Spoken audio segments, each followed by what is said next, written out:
को व्रत रख रहा है या चाहे कोई तपस्या कर रहा है, वो डले ढोता ही रहता है, उसके बस की बात नहीं। तो इसी प्रकार जिस वर्ण में जन्म हुआ, उन परंपरागत साधनाओं के करते करते भी उसके अतिरिक्त यदि कोई और मार्गदर्शन करने वाला मिल जाता है तो वो भी स्वीकार करता है और उसको प्रारंभ कर देता है। धर्मदास जी गांव बांधवगढ़ मध्य प्रदेश के रहने वाले थे और इतने रिच मैन थे वो, इतने धनी व्यक्ति थे। कहते हैं जब कभी उस अक्षेत्र के राजा के ऊपर प्राकृतिक आपदाएं आ जाती थी, जैसे फ्लड आ जाना या सूखा गिर जाना, महामारी के कारण लोगों की मृत्यु हो जाना, तो वो धर्मदास जी के पिता और दादा से वित्तीय सहायता प्राप्त किया करते थे राजा लोग। ये बताना दास का इसलिए अनिवार्य है कि इतना धनी होते हुए और जो व्यक्ति भगवान की तरफ में, तो धन्य है उसके माता पिता दिल से जन्म हुआ। अब वर्तमान में हम क्या देख रहे हैं, छोटी सी कोई पोस्ट मिल गई और कहीं कोई सरकारी उपाधि उसको प्राप्त पद मिल गया, खुद साब बन बैठा। अकल मारी गई इस जीव की, काल ने इसकी रोल मार रखी है और कल को मृत्यु होकर परसों गधा बन जाएगा। वो साब के ऊपर फिर कौवे खा रहे होंगे, इसकी चोंच कमर को खोद रहे होंगे।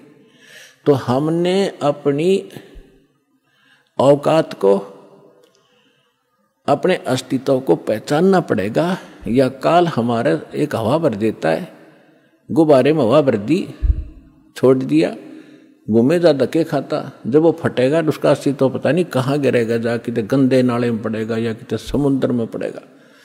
तो इसलिए हमने इस हवा को नहीं भरना है, अपना ठीक ठिकाना, जो मालिक का आदेश उसके अनुसार हमने चलना होगा, तभी हम सफल होंगे।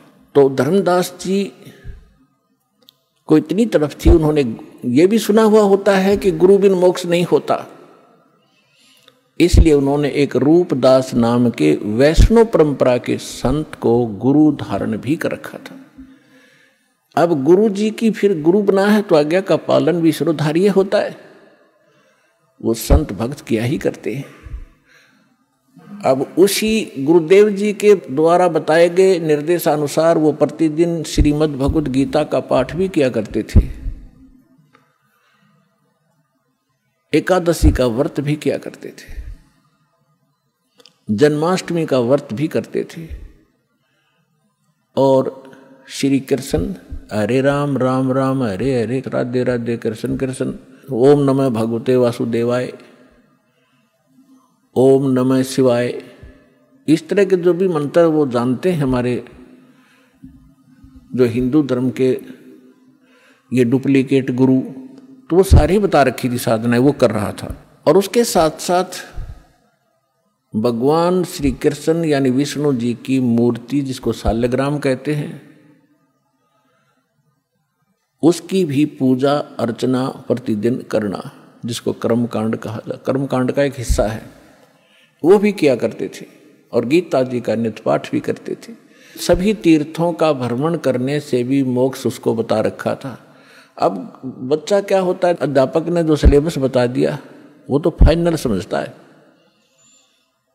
जो कहा ठीक है जी। इतना बड़ा सेठ मन में आई कि तीर्थों का भ्रमण किया जाए,